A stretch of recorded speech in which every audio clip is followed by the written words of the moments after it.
Bonsoir, c'est iPod Touch du 3869 et je vais vous expliquer sans vidéo. Par contre, je suis vraiment désolée de ne pas pouvoir le faire parce que ça me demanderait de bouger la caméra et la vidéo serait vraiment très moche. Donc je préfère vous le dire comme ça. Donc pour avoir Cydia, il vous faut tout d'abord avoir une version compatible avec un firmware que vous pourrez ensuite télécharger sur internet. Donc moi je vais vous faire avec le firmware 4.3.4 qui est aussi compatible avec le 4.3.5. Donc tout d'abord vous allez sur internet et vous téléchargez Redsn0w. C'est pas compliqué. Donc je pense que vous y arriverez tout seul. Donc une fois que vous avez téléchargé Redsn0w, vous le mettez sur votre bureau et vous téléchargez, si vous avez un iPod, vous tapez firmware iPod 4.3.4 ou vous ne mettez pas iPod et ça vous le mettra directement sur le site du firmware. Et vous cliquez sur votre firmware 4.3.4 et vous le téléchargez. Vous le mettez sur votre bureau, le firmware 4.3.4, et aussi dans vos documents. Donc ensuite, je vais être obligée de vous montrer avec la caméra parce que sinon ça va vraiment être très difficile. Vous allez aller dans... Ah non, je peux pas, je suis vraiment désolée. Dans Redsn0w, vous ouvrez Redsn0w. Ensuite, ça va vous ouvrir une sorte de document et vous recliquez sur Redsn0w qui sera tout en bas. Enfin, ça dépend de l'ordinateur, moi il est en bas. Donc vous cliquez sur le Redsn0w, le seul Redsn0w qu'il y aura dans votre fichier. Vous cliquez dessus, ça va vous ouvrir une page où il y aura marqué Browse, Next et Annuler, ou non Cancel vu que c'est en anglais. Donc vous cliquez sur Browse, ça va vous ouvrir vos documents. Donc ensuite, si vous l'avez mis dans Mes images, par exemple, vous allez dans votre dossier Mes images. Et vous cliquez sur iPod 4, parce que moi j'ai la dernière génération, après ça dépend de votre génération, mais moi j'ai le 4, donc je vais le faire sur le firmware de l'iPod 4. Donc vous allez là-dessus, vous cliquez 2 fois, il va avoir un petit temps de chargement, et vous allez cliquer sur Next. Next va s'afficher en noir gras. Vous cliquez dessus, ça remet un chargement. Ensuite, il faudrait être très vigilant. Parce que si vous vous loupez au bout de 3 fois, vous devez restaurer votre iPod. Donc je vous conseille de me demander par mail. Je vous l'écrirai plus précisément. Ou je le mettrai dans la description si je peux y marquer entièrement. J'essaierai d'y mettre dans la description. Donc une fois que vous aurez cliqué sur Next une première fois, après avoir fait le chargement, il faut être vigilant. Vous allez recliquer une fois et ça va vous mettre un compte à rebours de 3 secondes. Donc après, quand ça va marquer 3 secondes, vous allez cliquer sur le bouton pour mettre en veille l'iPod. Pendant 3 secondes, vous allez rester appuyé dessus. Ensuite, ça va vous mettre un autre compte à rebours et surtout ne lâchez pas le bouton de mise en veille.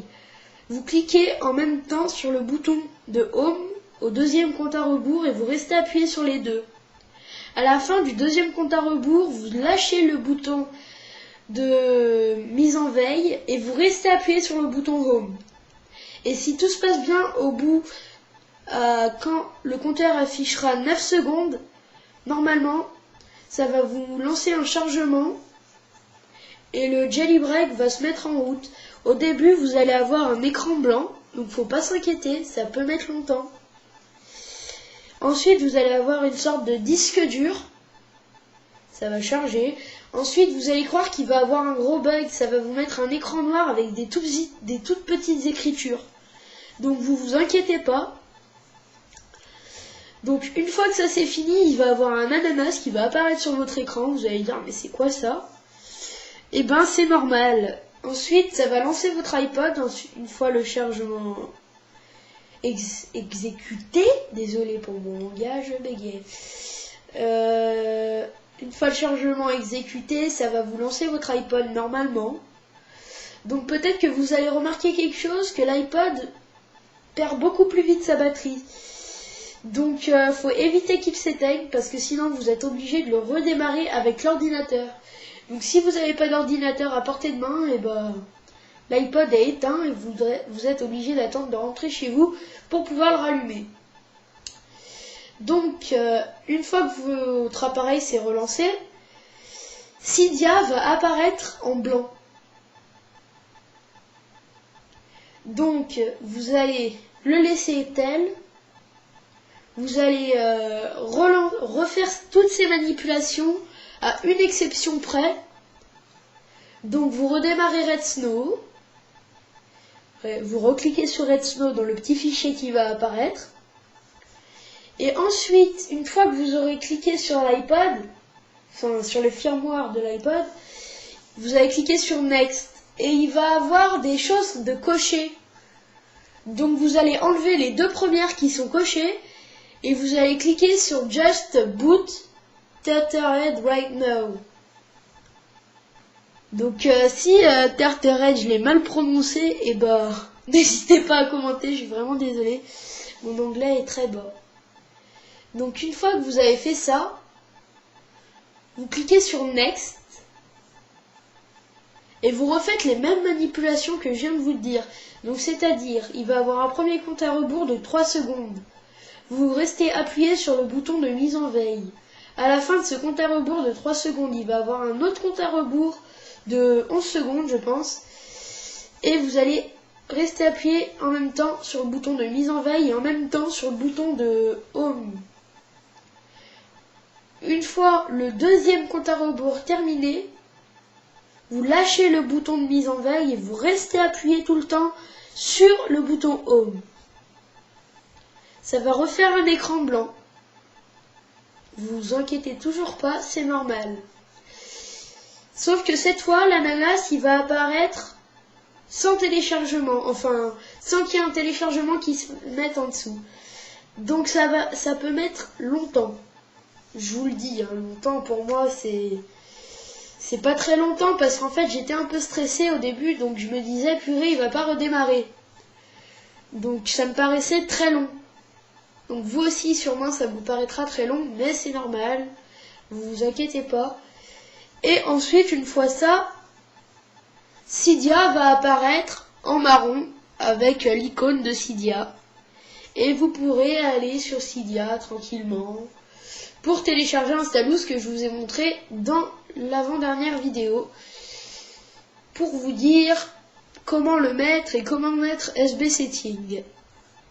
Dans la prochaine vidéo, je ne sais pas du tout ce que je voudrais faire, donc ça sera surprise. Et je vous dis à très bientôt et envoyez-moi des mails à blackopslatrick@hotmail.fr pour plus d'informations. Bon, à bientôt.